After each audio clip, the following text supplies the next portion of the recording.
What's going on, guys? I've got a 2005 Buick Lesabre, and I'm going to use this car to point out to you the location of 3 important fuses and 1 relay for the operation of the starter.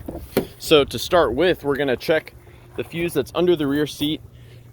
You remove the rear seat by grabbing it and yanking it up. And we're going to take a look inside the fuse box here. Inside, you'll find a 15 amp fuse for the operation of the ignition switch. So that's going to be this one right here. That fuse provides power to the ignition switch.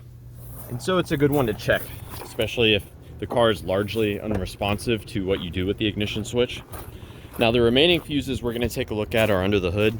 These are more in line with the actual starter itself. So there are 2 fuses and a relay. The starter relay for your Buick Lesabre is this one right here. And my favorite troubleshooting step is to have someone hold the key in the start position and then tap on it. If this relay gets stuck, then it can cause your Buick to not start. Now, another good troubleshooting step would be to remove this relay and swap it with another known good relay.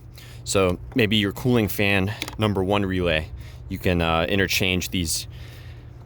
If you swap the relay and then the car starts, then probably the issue all along was the relay, and you'll want to buy a replacement. Now there are 2 fuses. This smaller 10 amp fuse right here, this does not directly provide power to your starter, but it instead provides power used for the starter relay. You can pull that out and inspect it. And the actual main component that provides power to the starter, it's actually not a fuse, it's a circuit breaker. And it's this 30 amp circuit breaker right here.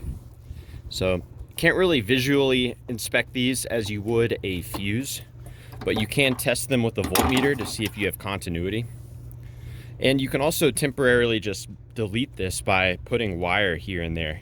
And I would only do that as a troubleshooting step to see if this is good or not. So yeah, I hope all this info was helpful for you guys. Please be sure to let me know if you have any questions, or more importantly, if you have any advice for troubleshooting the starter on your 2005 Buick Lesabre. Thanks for watching.